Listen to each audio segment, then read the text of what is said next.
Welcome back to Good Morning Boss. Nako mga boss, ngayong umaga kukulitin na naman kayo na magkaibigan na si Pilo at Angas para alamin ang mga proyekto at programa ng Philippine Development Plan sa Pilo DP. Bayan?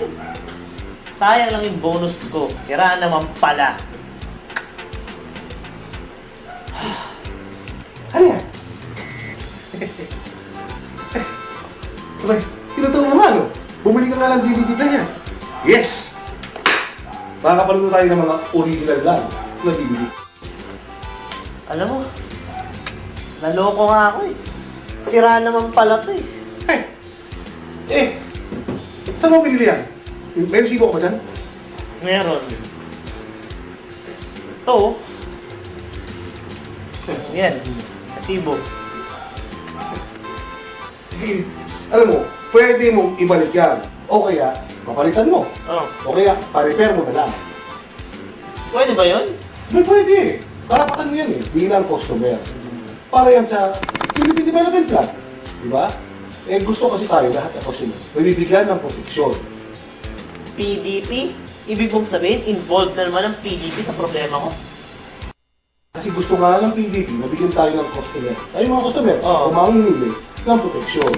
Ito yung kung mapakita na maayos, yung papatupad ng Republic Act 7394 o yung tinatawag na Consumer Act of the Philippines. Eh ano bang sinasabi nitong Consumer Act of the Philippines? Bago ko sagutin yan, Oh.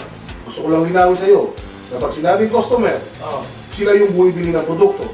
Gaya ng bigas, makeup, bag, etc.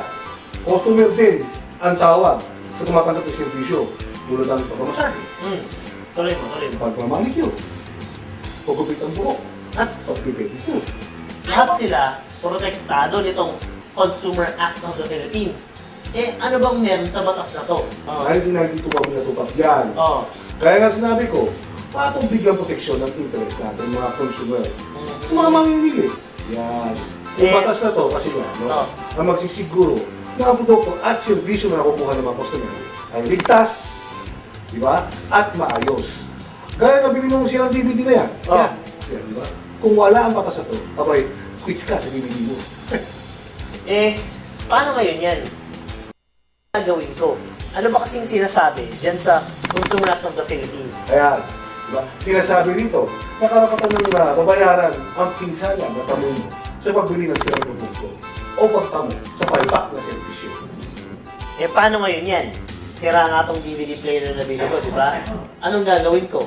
May karapatan ba ako na mabalik yung ginastos ko? Ang una mong gawin, itukuyin mo kung ano yung problema nito. Ayan nga, sira nga yung DVD player na yan. E di pagkatapos, i-alam mo naman kung ano ang solusyon sa problema na gusto mo. Eh, ang gusto ko, palitan nila itong player na to. O kaya, i-repair na lang nila. O i-refund na lang para makuha ko yung bayad ko. Eh, yun naman pala eh. O, Eh di bumalik ka doon sa binilad-bilan mo yan. Dahil mo yung resibo. o. Patunay yan na doon sa kanila bilhin ng DVD player na yan. Yan ang dahilan kung bakit importante ang laging humihingi ng resibo. Dahil yan. Oh.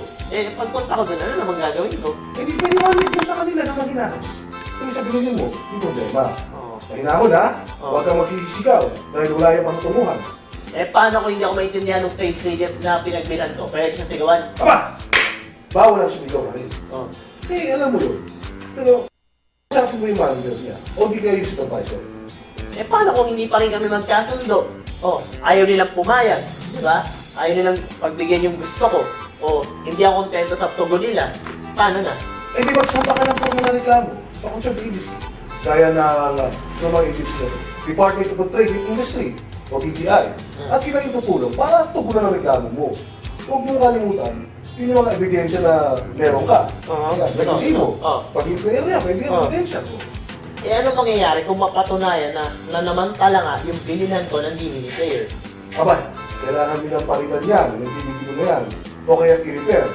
Dahil kung hindi, pagmumultahin sila. Hindi ayos naman pala to. Eh, ayos talaga yan. Kaya ka nasa Pilipinas ng ang plano para sa sama-samang pag-asenso. Tama nga naman. Kung tayong mga customer, protektado, as in yung karapatan natin, garantisado, naman natin ang pag-asenso. Bilang mga mamimili, karapatan ninyong piliin at makasakamay ang mga produkto o serbisyong de kalidad, walang depekto at talagang ibinibigay ang mga ipinangako na kanilang poster o patalastas. Narinig mo yun? Karapatan natin yan ng mga mamimili.